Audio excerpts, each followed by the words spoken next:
Welcome back to Occasional Randomness. I'm your host, Eric Scott, and joining me, as always, my fellow co-host, someone who loves a good math equation, Jason Johnson.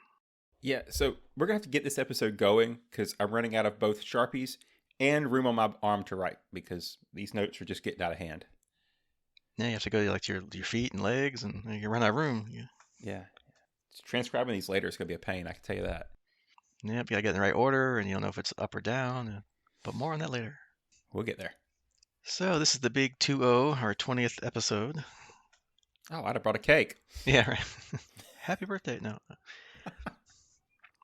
but we did kind of call an audible midway through the week, and it'll just be another single episode review this time. But next time, we promise that we will get into some more things. It's the final season of Star Wars: The Bad Batch premiered a couple days ago. Season 3 of that. Yeah, you may hear a faint echo of promises we didn't keep, but Hey! it's worth it. Yeah. And speaking of threes in Season 3 of Farscape is almost over. And this time around, Oh, I know, but we still got more to go. And this time around, the penultimate episode of the season, episode 21, Into the Lion's Den, part 2, Wolf in Sheep's Clothing. And as always, our public service announcement, if you like what we do here, please give us a like or review wherever you listen to this at, or help spread the word on social media, and let other people know about this fine podcast. We would appreciate it. All right, so let's jump on into it. As we said before, the penultimate episode of Season 3, Episode 21, Into the Lion's Den Part 2, Wolf in Sheep's Clothing. And as you probably expect from a Part 2, it picks up right where Part 1 left off, which is kind of no. kind of good because otherwise it'd be kind of weird and you wouldn't know what's going on.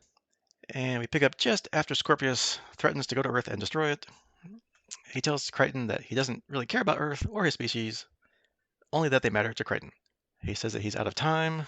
The Commandant, Crais, may return at any time, and he must give her results or she will scrap his research and the Scarans will take over half the galaxy. So, no pressure or anything. John just tells Scorpius that he's screwed, but Scorpius reminds him that if he is screwed, then things around here will get very, very ugly. Later, John, Aaron, and Crais are in the officers' lounge, and Aaron says that they've already succeeded as Crais is due back soon with the authorization to shut down the wormhole project. But John says that's not good enough. Scorpius will not just sit back and let his baby die.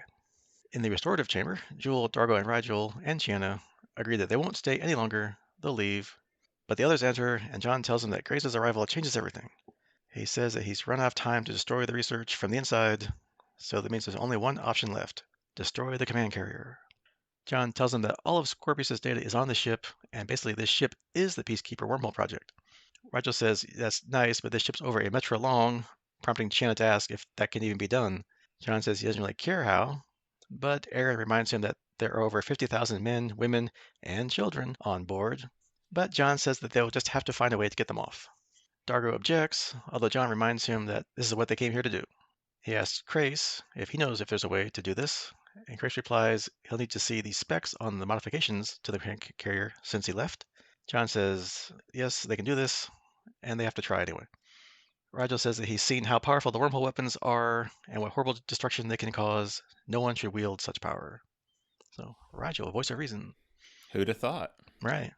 Back in John's head, John and Harvey are talking, and John asks if Scorpius really would attack Earth. Harvey says that he wouldn't put it past Scorpius to travel for 60 cycles to destroy an insignificant planet simply for revenge, and then asks if he's gained the ability to return home, would he really destroy that information? Strappa, back in the real world, snaps John out of it, and John is absentmindedly writing wormhole equations all over his hands, which is unlocking more and more secrets. As Strappa leaves to enter in the new data, John realizes that he is accessing the wormhole knowledge through his subconscious, and he could succeed in controlling them if he wants. Meanwhile, Lieutenant Laurel tells Crais that he must get aboard Talyn, but Crais replies that Talyn is dead unless he has something to trade. We cut to Braca entering Scorpius' command room, bringing the aforementioned Crais under armed escort.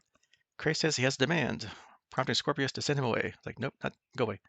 As he's being dragged out, Crais says that he demands he suffers no repercussions for his actions during his exile, that the Leviathan hybrid be resurrected, and he would be the leader of that project alongside Lieutenant Laurel. Oh. Yeah. Scorpius stops her from being kicked out of the room, assuming Crais has something comparable to offer. And Crais responds that he has more than that. Scorpius says that once Commandant Graza returns, any agreement they make may not be honored, But Crais says that an executive order signed now, no matter what happens to Scorpius later, will stand. Scorpius accepts his terms and has Crais released. Crais tells Scorpius that John has no intention of helping him. He is conspiring with some of Moya's crew to destroy the carrier. Double-crossing traitor? Yeah, really? Or not. Surprise? Right, yeah. Mm. Meanwhile, Erin enters the Peacekeeper training ground, finding an injured girl. She takes a look and cleans up her little wound on her hand, but Hinta comes along and hits the wound, saying to let it bleed and scar, as she'll want it later, and sends her away. She tells Erin not to make her soft, but Erin says that there is so much she doesn't know. Crais comes along and tells Erin that there's a problem and to follow him. Meanwhile, Dargo, Rigel, Chiana, and Jewel have secured their information on the carrier for John, but get stopped by security. Back in the research lab, John is still working, as Travis says that the equations are flowing from him. Scorpius enters and says that it seems John's subconscious has blossomed despite himself. And then he tells John that the plot against his ship has failed. His friends are in custody. Crais is brought in, and John leaps on him, assuming, I guess, that that's why it's failed. John's restrained, but screams that Crais is dead. Scorpius says that if Crais insists his friends stay imprisoned, then so be it. John tries to plead with him and says it was all him, and demands his friends to be freed, or he won't help any further. But Scorpius tells him that he's in no position to make any more demands, cooperate, or he'll kill everybody. Saw that one coming. Yeah, surprise. And we cut to Dargo, Rigel, Jewel, and Chiana in a cell, where Dargo says he was a prisoner here for 8 cycles before. Rigel says that the last time he was here, it took him 130 cycles to escape from the Peacekeepers. He was lucky. Outside of the jail there, John goes to the generator room to meet with Erin, but Crais is there too. John's about ready to tear him apart, but Erin holds him back, telling him that he needs to listen.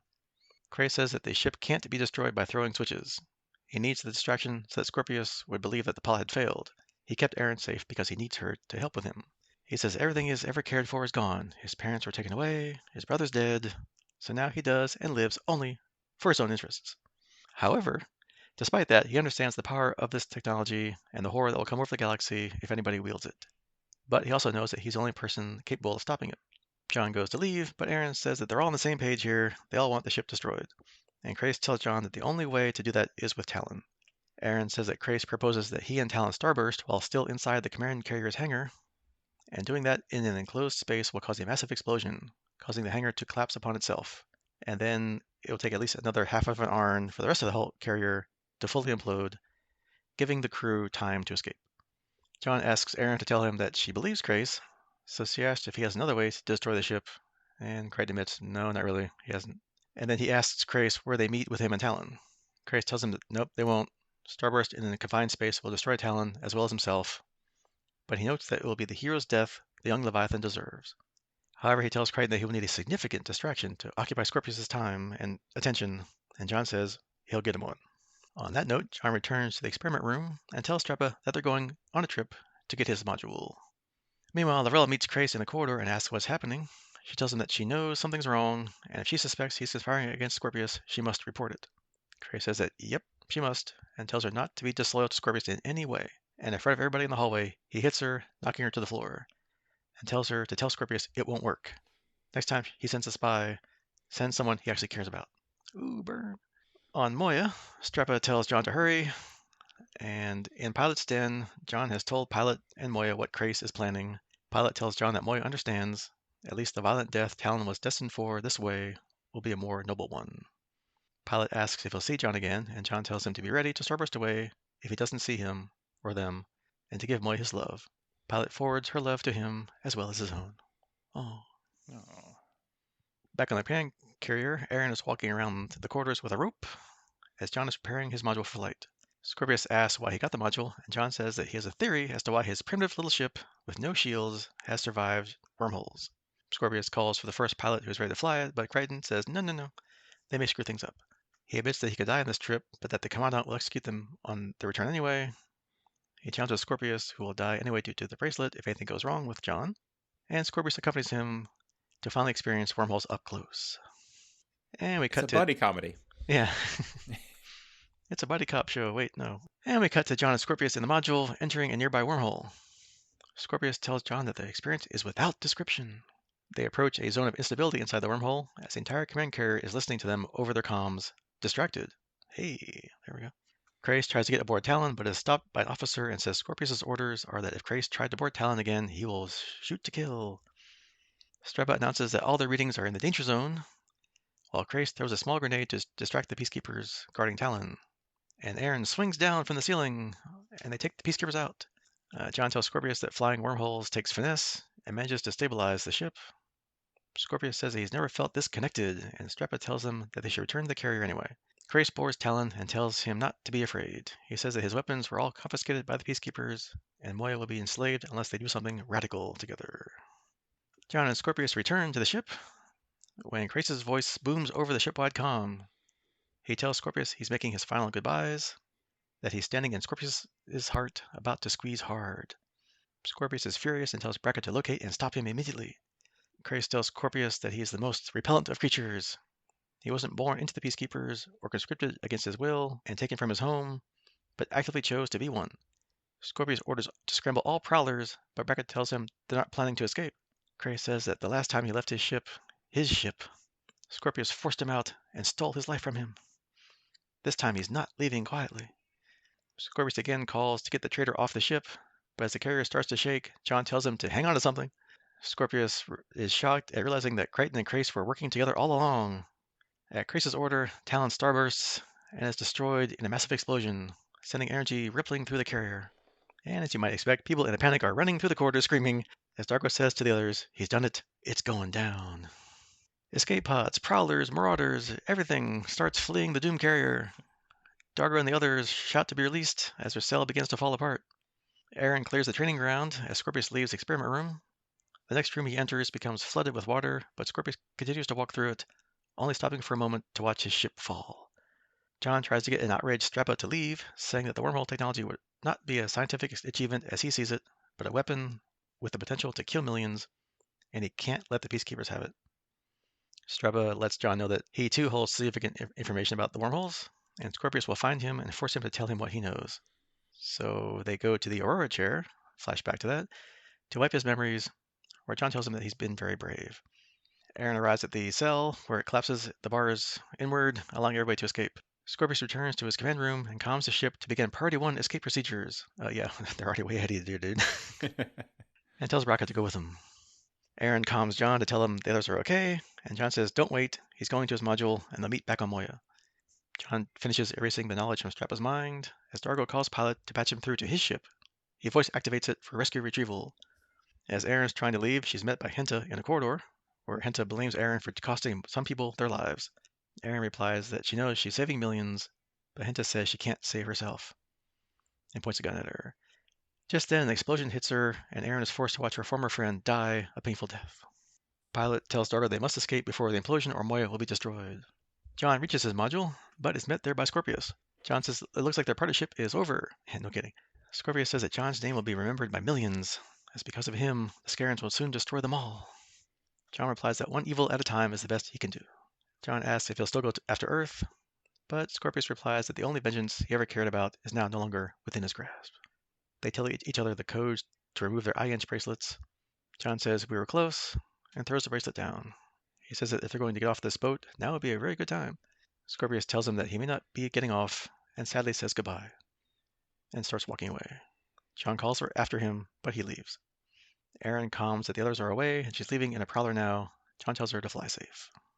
And finally, back on Moya, Dargo says that he knew they'd ultimately leave each other, but didn't know it'd be this long. And Roger replies that he won't miss anybody. And then adds, well, maybe a little. Janet tells Dargo that she'll probably try to find the Nabari resistance. Jules with Pilot, who asks whether or not she'll be leaving if they find her people. She starts to cry and says that from what she can tell, she won't be the only other one leaving Moya soon, which saddens Pilot.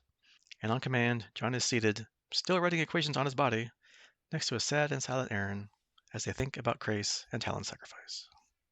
The end. Some trivia about this episode.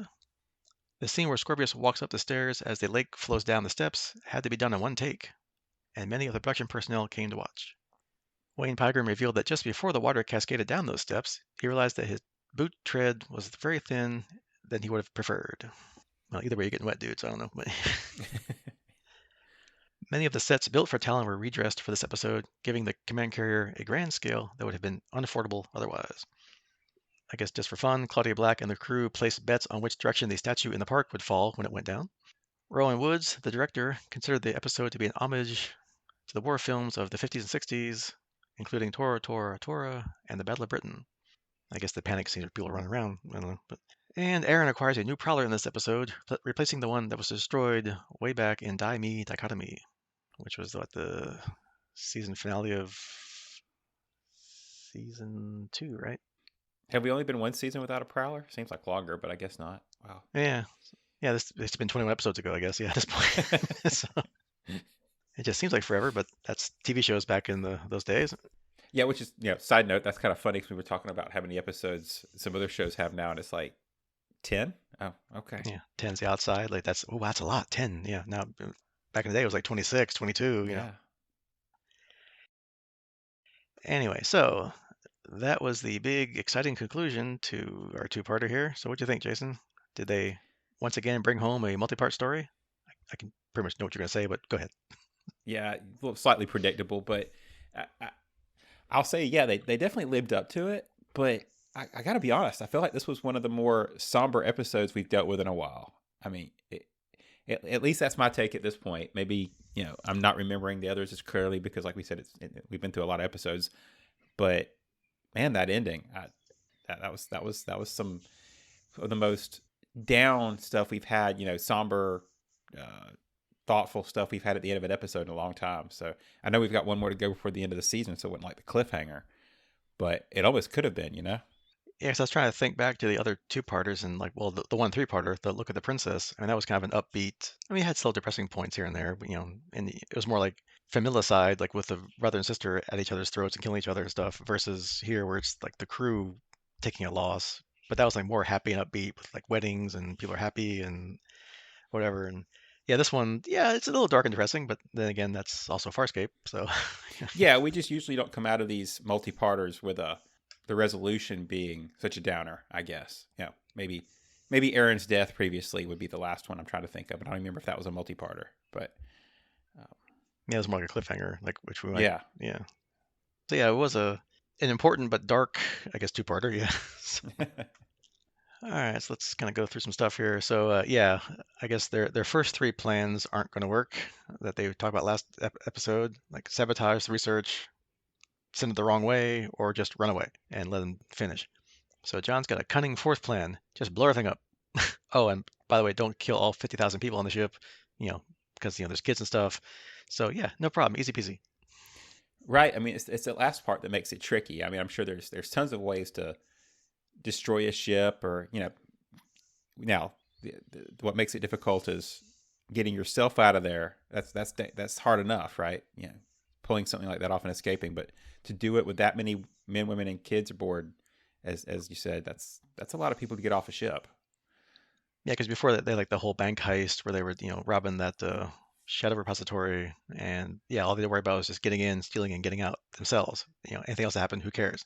But and they probably would have cared if 50,000 peacekeepers died necessarily, but there's kids that had nothing to do with anything on there. So you can't, you have to have some morals and sympathy and whatever. Yeah, and I'll be honest, I didn't realize until that they said that the peacekeepers were taking the enterprise approach to bringing families with you, right? I mean, 50,000 people, including kids, means obviously they've got some kind of family or whatever passes for that amongst the peacekeepers. So Yeah, because you would think that they would just, and I'm sure they do elsewhere. It's just on planets they have training places and where they live and all kind of stuff. But to have this giant metro, or in this case mile long ship, yeah, I mean I guess it's like their training center plus the carrier, all that stuff, and however many command carriers they have like that too. So yeah, it's like, and who's going to really attack a command carrier, right? You have to be crazy to suicide to attack something like this big. So it's probably a safe place to do this kind of thing.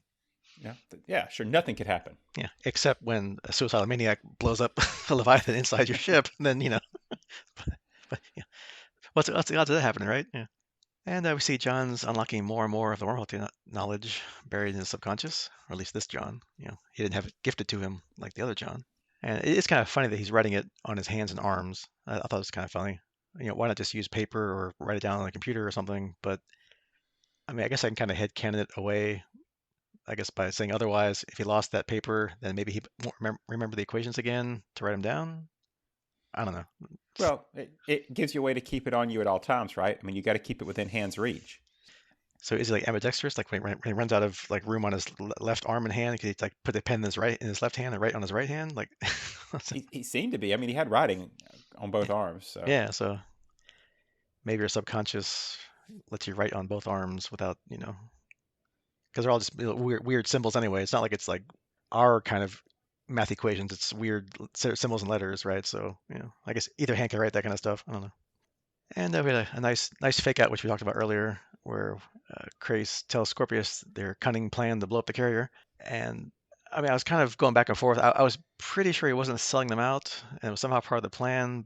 But then in the back of your head, you're like, maybe it's not, because remember, this is Crais we're talking about. So maybe being back on his former ship with his former colleagues and lovers, or lover, or whatever, maybe that got to him, and he wanted to get back in their good graces, and so he turned him in. I don't know. yeah, it's the side of my distrust of Crais that I fell for it, right? I mean, especially when I was looking for the title, right? We kind of go into these looking at playing the game of where's the title fit in and all that kind of stuff. And wolf in sheep's clothing, I was thinking, oh, we're going to have a betrayal from Crais, and he was looking for an opportunity all along, or how does he get out of here and have Talyn and get his life back? I mean, there's all kind of things he could have been trying to figure out there, but no, he turned out that was legit. So I was wrong. Yeah, but no, that does fit with the title. That was I didn't pick up on that. Yeah, but good point. And then we get, got to go back to our on location shooting here. We've got the nice scene in the planetary training room with Aaron, that little girl, and later Henta. So you can really see how far Aaron's come with becoming a more of a well-rounded, sympathetic person, breaking away from that peacekeeper mentality and upbringing, and we don't call it brainwashing or whatever you want to call it, but that mentality of strength, don't show any weakness, and get the job done. So that it's kind of made her a better, stronger overall person than if she stayed being a peacekeeper. So that was nice. And I'm sure that Henta will come around by the end of the episode and see the error of her ways and not die a fiery death of any kind at all. Sure. Yeah, she'll take a prowler, she'll come on board Moya, they'll have another peacekeeper on board. Well, they've got to replace one, so Yeah, they're one down. yeah. So yeah, now we're just losing cast members now. You got Stark off the credits. Well, he's still in the credits, but he's not in the show anymore. No, but I guess next time we'll have everybody in the credits still, even though they won't be half of them on the show. But, That's a good way to get a check. yeah, get paid for the whole season, be there once. Yeah. And going further along with that theme of is he a double-crossing traitor or not, we have Scorpius telling John his plans failed, and look, here's the guy right here. And John jumps after Crais, pretty convincingly, because I think at that point he didn't really know what was going on. Well, So it's the whole curse your sudden but inevitable betrayal yeah, thing, right? yeah. So that further sells the plan. So Scorpius believes what's going on, and we didn't really know it, until like for sure the next scene in the generator room where Crais explains the whole plan. It's like, yeah, it's a nice plan, John, but I just can't flip the self-destruct switch. So, but that was good. That John was had legitimate reactions to that, so it wasn't staged or fake. So probably that wouldn't leave Scorpius with any doubts what's going on. Plus Scorpius can tell lies and that kind of stuff. Although Harvey's shielding John from that, but maybe from the other people, if they would have known that that John was in on it, he might have picked up on it. And what's Crais' cunning plan?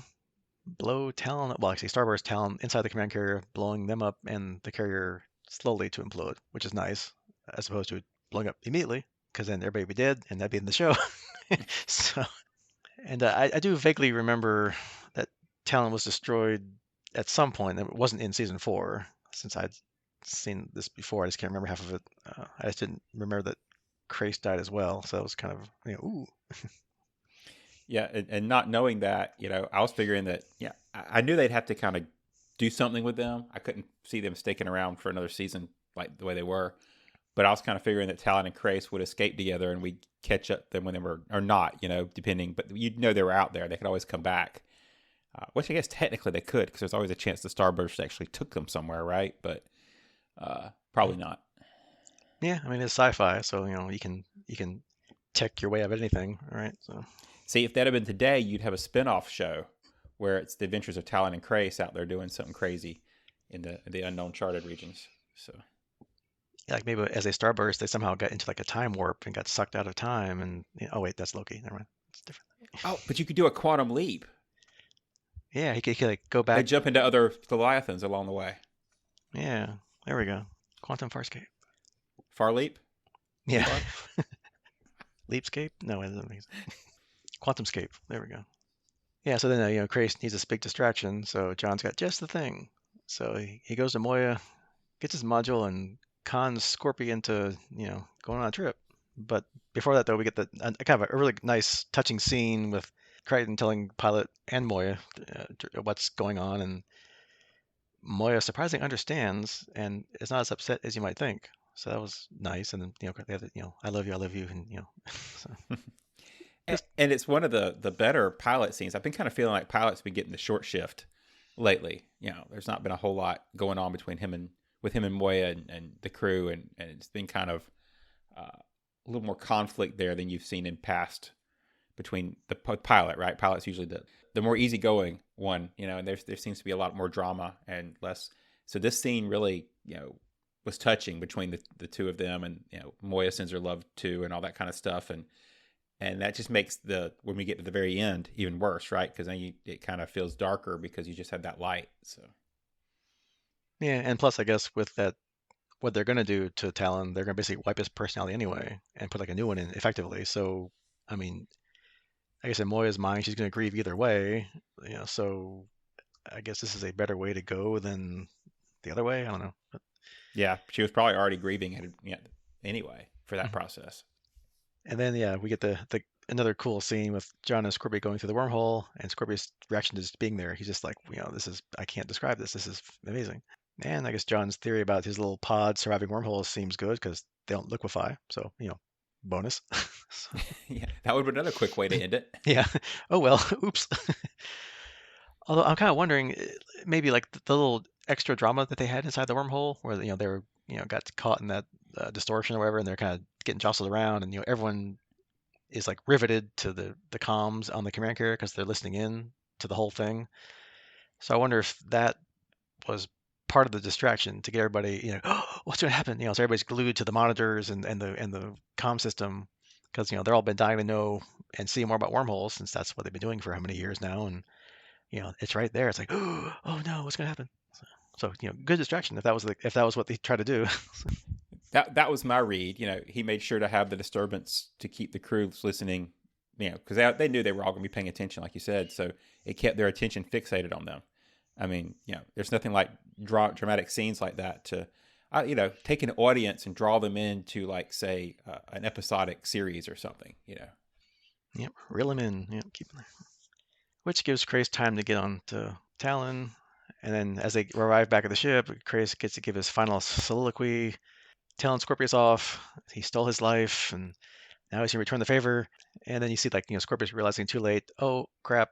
And then Talon starbursts, and they're gone. And then soon, everybody else will be too. Yeah, that was pretty much like the nail, right? Because once that starburst hit, everything was irreversible. So that was kind of an interesting way to do it, where it's like no matter what, Scorpius doesn't have an out. Yeah, because whoever got left behind when it blew up, like, I don't know, some kind of gravitational thing or something that, but caused the carrier to start imploding on itself. So it's like, yeah, at that point, it's like, oh well, we're done. So, Yeah, yeah, usually it's scrambling to try to stop it or something. It's like, no, that okay, good move, you win. Like that, we just got to deal with it now. yeah, you can't like eject part of the ship because that's probably like the heart of the ship and whatever. So it's like, yeah, there's no way. It's like everybody knows we're done. It's over. And then yeah, we get those great hectic scenes of just people running everywhere trying to get off the carrier. You got escape pods, you got prowlers and other ships as they cut to space, like just fleeing as fast as they can. Even before they got the emergency evac. It's like yeah, we're out of here.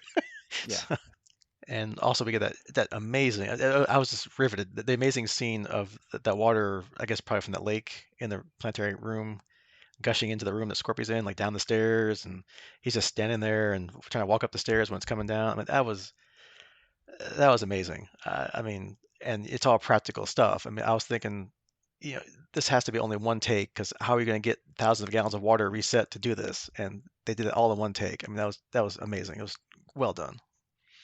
True. Like you say, we've become so enamored with digital effects, right? I almost didn't even think about it being practical. We just think, oh, big movie scene, but even our TV show, episodes now. I mean, crazy space and scenes like this, and it would be nothing for them to do this with the computer effects. But in this day, that was a major, like you say, one and done. Here's your shot, practical effects scene, and that's amazing. I actually expected Scorpius almost to just take a seat and that'd be the way he went out, going down with the ship. I didn't. I almost would have not been surprised if that was where the last we saw of him, but obviously not, as we'll get to. Hmm. Yeah, I'm just trying to think of like the whole logistics of that scene. It's like, okay, we got this giant water tank behind here, and okay, Wayne, you're gonna you only got one shot at this, so it's gonna come flooding down them stairs. Don't fall down. Wait for you, don't fall down. Or if you do fall down with authority or something. Yeah, fall like Scorpius would fall down on his butt. Yeah, that's sneer and fall down. Yeah.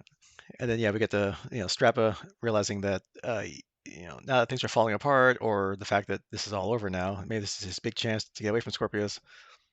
And by the way, I got all this stuff in my head, and I guess somehow either John or him or whoever figures out, well, there's a railroad chair nearby, so hey, let me just go wipe your memories real quick, and you can go about your business. Which that's shout out to the railroad chair way back.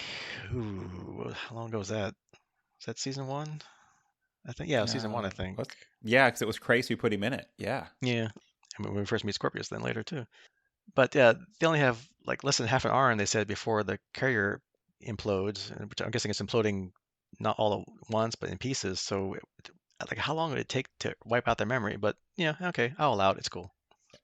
I really thought that Strappa was going to choose to die on the ship, right? I mean, when he says, "Oh, there's one other, and we know what has to be done," it was like, no, he's done. He's just that's going to be the death of him. And it's like, no.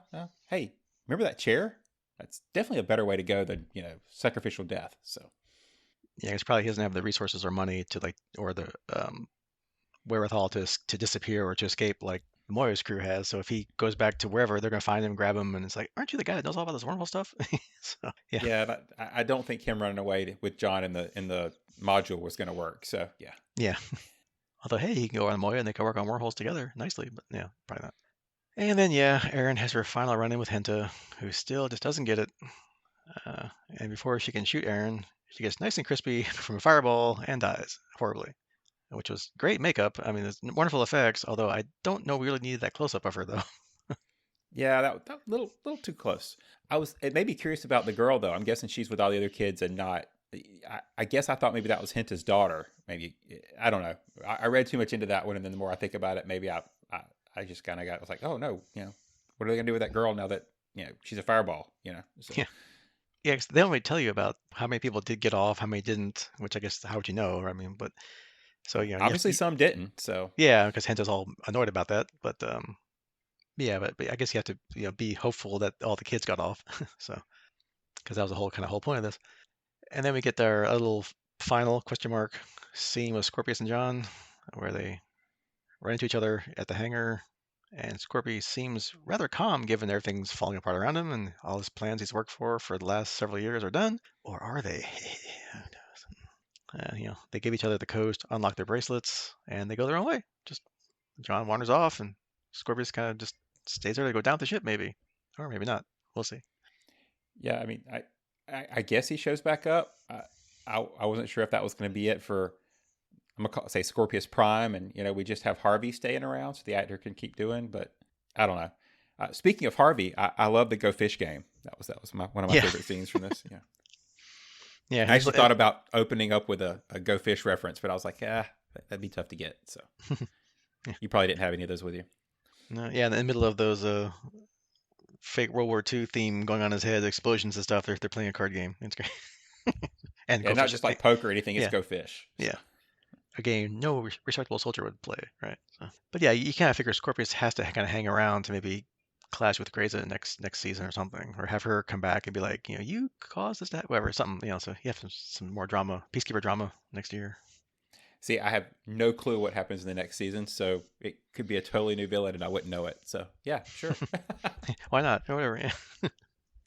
And then our final scene of the episode on Moya, where everybody's talking about leaving. I guess because they think because Scorpius and the command carrier are done and then destroyed that they're not going to be hunted any longer. I wasn't quite following what they're thinking there. He didn't really pardon them. It was just amnesty while they were on board the ship. And Peacekeeper High Command certainly didn't pardon them because they captured them again when they left, and they probably Razor brought them back. So that didn't make any sense. And plus, now that they've destroyed an entire command carrier, and they have that on their records, I don't think they're going to get anywhere that they want to get to. But I guess we'll see how that goes next episode and maybe next season. I don't know. Well, does the level of property damage increase the amount of money on your wanted poster? I mean, is that like, the big wanted dead or alive posters that are posted in like all the mail post offices and stuff around the territories? I think the benefit is though that they destroyed the carrier so fast that there's probably not been time for that to be communicated that they were the ones responsible, right? I mean, it could have just been a wormhole test accident. Yeah, I guess if people, the people that did escape would probably say that it was Crais that blew up the ship. So okay, but yeah, I know there's like there's like theft and grand theft, which is like ways of stealing things. But is there property damage like levels? If so, yeah, this is off the scale. Yeah, yeah. One metra mile, whatever it is, worth of peacekeeper property. Yeah, that's probably pretty serious. Yeah. I mean, Although, just the number of prowlers that were in there, well, at least yeah. before they all left. So. Although for street cred, that jacks up their level of badassness to like a whole another level. Oh yeah, they're gonna be like the baddest dudes in the Uncharted territories for sure. I'm with you on the, not quite sure the tone shift. I kind of mentioned that I thought this ended on one of the more somber notes, and I think part of it was because you've got a little bit of mourning for Crais, but you've got everybody talking about leaving all of a sudden. And it's like, oh, not like we're happy we pulled off a job, or everybody doing a toast to Crais in the around the table or something. No, we're all like planning where we're going to go next and sad and mournful about it. And I was like, that's out of nowhere. Yeah, because they're still wanted, even though Dargo's got his info on the guy that killed his wife, and Rigel's got his information about Hungarian political stuff. But it's like he's not going to go back and become Dominar again because it's like, oh yeah, aren't you that escape criminal? So I'm not quite sure what they're thinking, but maybe they're just all happy, wonderful that they think everything's over when really they haven't thought it through yet. But I guess I we have guess we'll a whole find episode to out. find out. Yeah. And speaking of which, next time on the Farscape portion of our podcast, we'll be discussing the hopefully exciting, pulse pounding season 3 finale, episode 22, Dog with Two Bones, which sounds like a more happy title than what we've had before. But I guess playing our usual guessing game of what's that mean? And again, not a clue. I mean, it's the season finale, right? So, given the time period of this show and even today's season finales, that's just some kind of cliffhanger to get you to come back for next season. So, I mean, it sounds like a good thing from the title. Like a dog with two bones is probably happy it's got two, not one, right? But I figured maybe that's some kind of phrase or something I wasn't familiar with, so I looked it up, and it's a Roman poem version based off a Greek poem about a dog that has two bones and can't decide which one to eat, so it starves to death. So hey, uplifting, another uplifting. And it's also an Aesop fable about a dog carrying a bone and sees his reflection in the water and thinks the dog's like coming after his bone, so he growls at it, but he drops his bone in the water and loses it. And that's more of a story about being grateful for what you have and not being greedy. So I guess who's the greediest person we can think of on Moya? Rigel. But that's kind of a way to end a season. So maybe it's more of a ensemble story about the crew not being greedy, or maybe being happy with what they have and where they are because they're still alive. They're on Moya. They're all still a family. Hopefully they realize they can't all just leave and go home because they're still wanted here, and this is not going to really work out for them. So I don't know. We'll see. That's all I got. That kind of signs up to my take, right? Because I think it comes down to what you treasure. Which treasures do you want? And I put air quotes around treasure, right? Because do they want their individual desires? The Dominar, the revenge on the guy who murdered your wife. All the kind of stuff that they started out being after, or is it about moving past that and staying together as a family because you found this family, right? What do you treasure? kind of goes back to that dog reflection parable. I think that's what I picture is, do you drop what you have to chase something you don't have, and what does that cost you? Hmm. So, Yeah, that sounds good. Oh. yeah, moralistic if completely inaccurate. So we'll find out. Yeah. Or it could be they find a dog that has two bones. No. Ah, dang, literal. Who'd have thought? Yeah. Yeah. Yeah. It's a big Jim Henson show. They probably got, dog Muppet they can bring. No, never mind. Oh, now I want a Cerebus Muppet. That's what I want. So a dog with six bones then? Is that how that works? Ooh. Hmm. Yeah, three heads. Math. Yeah. Math. I was told there'd be no Yeah. math. Shout out to 1970s Saturday Night Live, everybody. But we will find out. And also, as we mentioned at the top of the podcast, next time we will definitely for sure be doing more than just one episode of Farscape. We'll be discussing the final season, as much as we can anyway, of Star Wars The Bad Batch, Season 3, the final season, because the first 3 episodes dropped a couple days ago as we record this. And by the time we get to recording the next one, at least 1 or 2 more will be out by then. So look for that, 3 to 4 to 5 episodes of that, in addition to our usual Farscape stuff next time, and our Season 3 recap of Farscape, Yeah, which because if you haven't seen that before or heard that before, it's kind of where we just kind of sum up the good and bad episodes of the season. We don't really go into like a season-long arc of describing everything that happened because then that would be a whole episode by itself. So just our kind of like hits and misses of Season 3. yeah, and based on how the last season of the Bad Batch ended, it'll definitely be uplifting and uh, definitely more positive than we were at the end of this episode. I'm sure it's all positivity, all uplifting. Yeah. Yeah, because this would be end of all the clone stuff, and of course, as we saw in the first couple Star Wars films, the clones were just all over episodes 4 through 9. So, oh wait a minute, Episode 4. You mean Star Wars? yeah, right. Yeah. Yeah, I can go off on a tangent now, but I'm not going to. Okay, so maybe we'll save that for next time. So that is your homework for next time, and we'll see you then. Goodbye. Bye.